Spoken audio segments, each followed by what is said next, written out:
Habibi, come to Dubai! Hey guys, we're Ian and Anna, and we just spent the last 2 weeks in the incredible, futuristic city of Dubai. In this video, we want to share with you our top 15 favorite things to do in this city.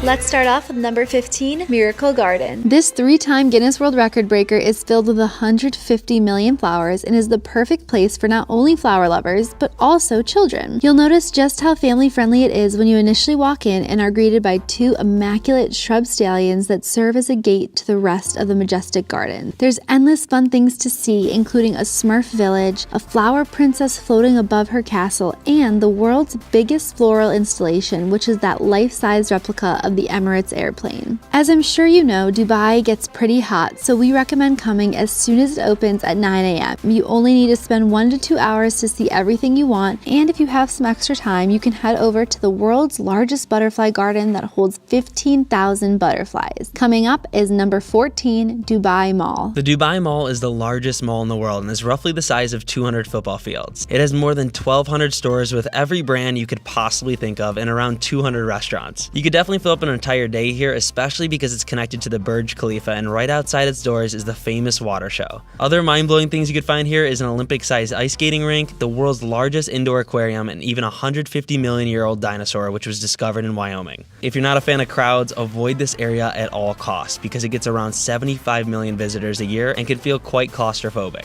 Next up is number 14, the iconic Burj Khalifa. Since 2009, the Burj Khalifa has been the tallest building in the world. At 828 meters high, it's equivalent to the size of 3 Eiffel Towers or 2 Empire State Buildings. It cost a whopping $1.5 billion to complete this structure. There's 160 floors, and you can ride all the way to 154 to visit the highest outdoor observation deck in the world. Don't worry, there's glass surrounding it so you won't fall off. I don't think people realize just how big this building is. If you're standing at its base, you have to crank your head all the way back just to see the tip of it. Ian, why don't you turn it sideways so I can see how it doesn't even fit in the frame. Oh my god. The building's exterior contains 26,000 glass panels, and I know what you're thinking. How do they keep it so clean? Well, they hire 120 glass cleaners, and it takes them 3 months to clean the entire building. And of course, while you're there, just outside the Burj Khalifa, you can see the world's largest water show.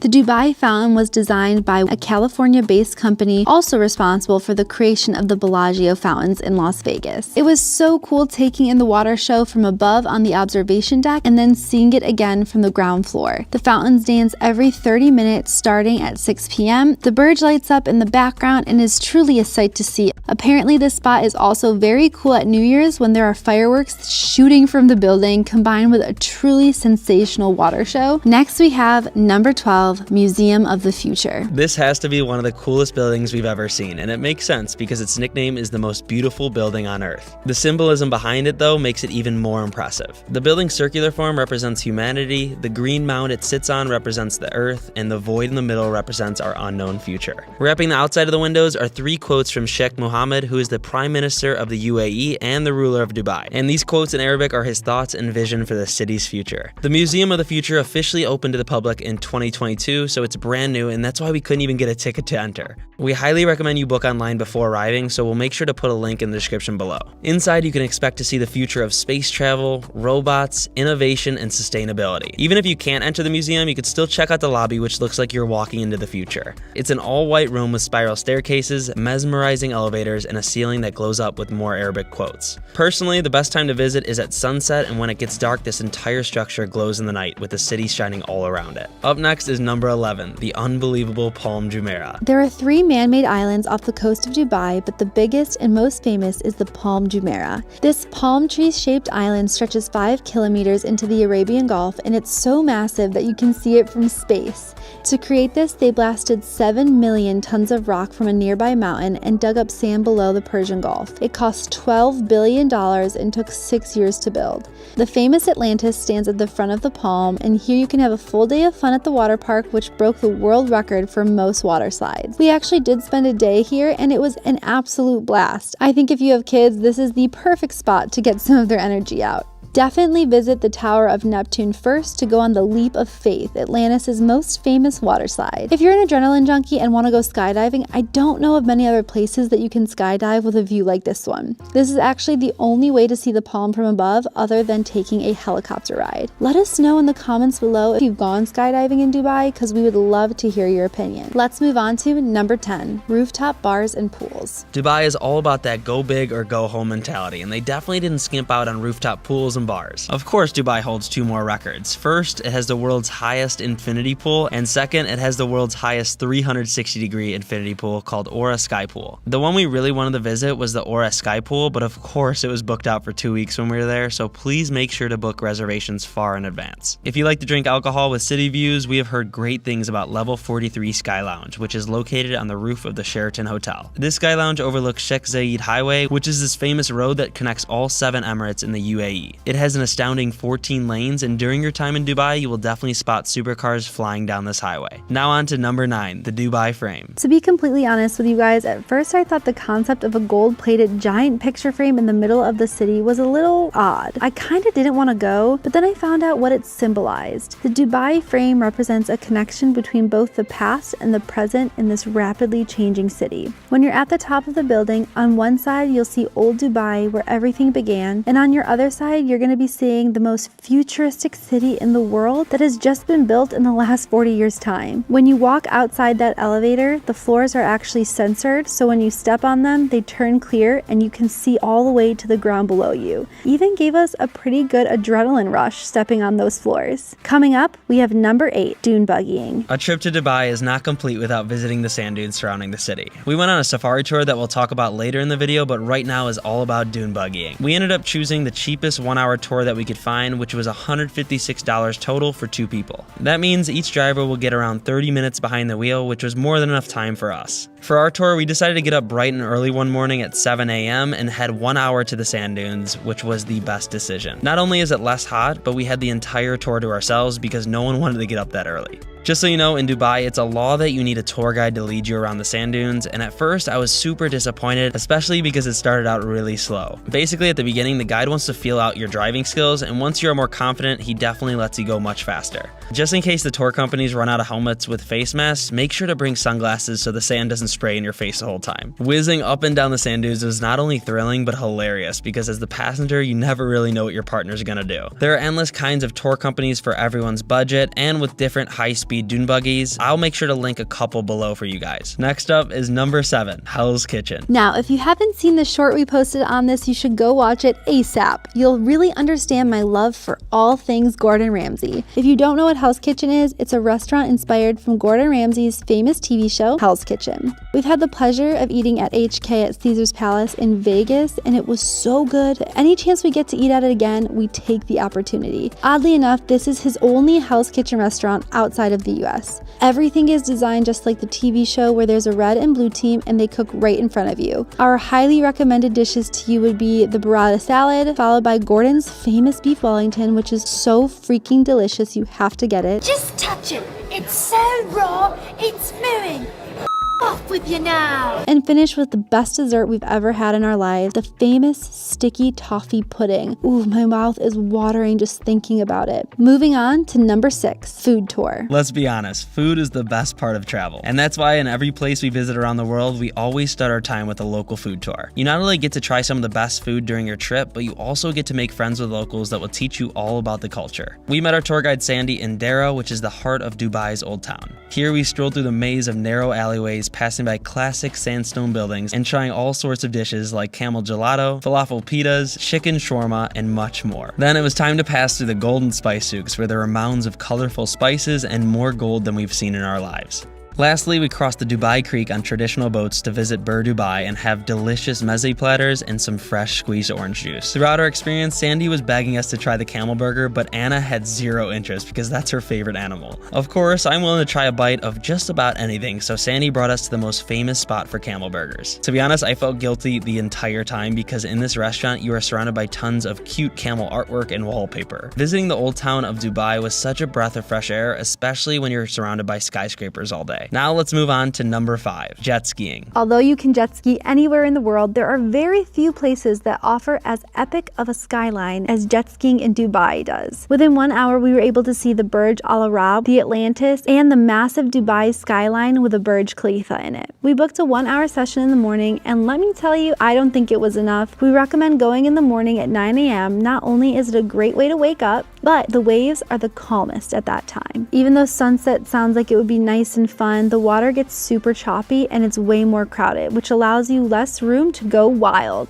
Either way, you can't get too wild because it's a requirement in Dubai to jet ski with a tour guide, but our guy was super chill and Ian reached 70 miles per hour on his jet ski, so they're not extremely restrictive.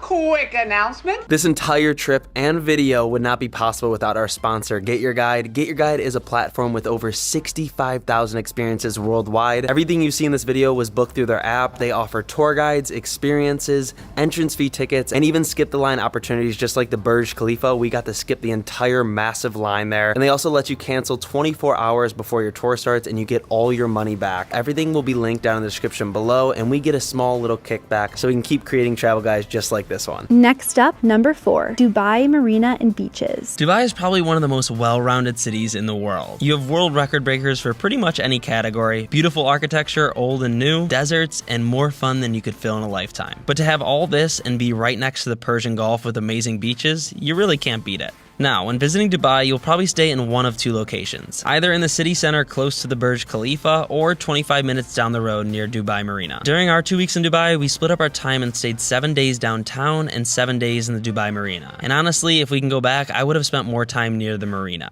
There's just nothing like having a $100 Airbnb a 5-minute walk from the beach. There are plenty of beaches lining up the coast, but we visited the most popular called JBR Beach right near the marina. Even though it was super crowded, it was the best spot to take in the sunset, watch yachts roll by, and even see the largest Ferris wheel in the world, which was inspired by the London Eye. Another fun thing you could do at the marina is take dinner cruises up and down the coast at night, which would be such a relaxing way to see different perspectives of Dubai. Next up is number 3, Deep Dive Dubai. Deep Dive Dubai is another world record-breaking facility allowing thrill seekers to dive into another dimension. This is the deepest pool in the world at 60 meters deep, but it's so much more than a pool. It's basically like exploring a sunken city.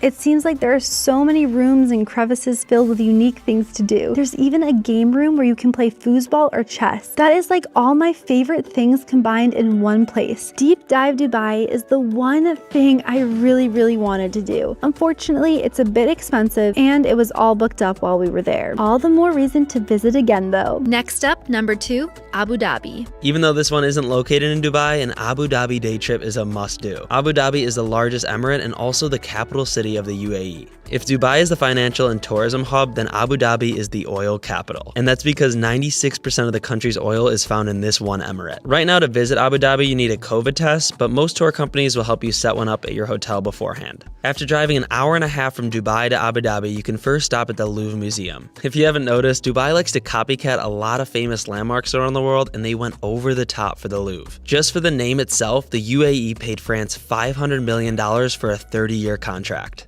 Although this museum has a bunch of cool art, it's nothing compared to the galleries in Paris. But the real thing to be excited about here is this spectacular architecture. This massive floating dome on top of an all-white building contrasts perfectly with the surrounding blue water. What's really cool about the dome is that it has 8 different layers, which creates this rain of light effect coming through as you're walking around. After the Louvre, you can visit many more places like the Emirates Palace, which is now turned into a hotel that you could stay at. And then you could hop right over to the Presidential Palace where all the government meetings are held. Now, one of the main reasons you're probably wanting to visit Abu Dhabi is for the Grand Mosque, which is the 9th largest mosque in the world and can fit upwards of 40,000 worshippers at once. This was by far the prettiest mosque we've ever been to, especially because it's all white marble. Walking around, I couldn't believe my eyes because it was just perfection. Keep in mind there is a dress code here where men have to cover their shoulders and knees and women have to cover pretty much everything besides their face. Thankfully, our tour guide was nice enough to bring an extra abaya, which is a traditional outfit of Emirati women. Another thing to keep in mind is that this is a place of worship, so please be respectful. The security guards do not want you touching each other in photos, giving peace signs, or basically any movement other than smiling. Now, coming in at number 1, the safari tour. A safari tour is something everyone should experience at least once in their lifetime. When you leave the city and approach the desert, you really get to see what a local Bedouin lived like.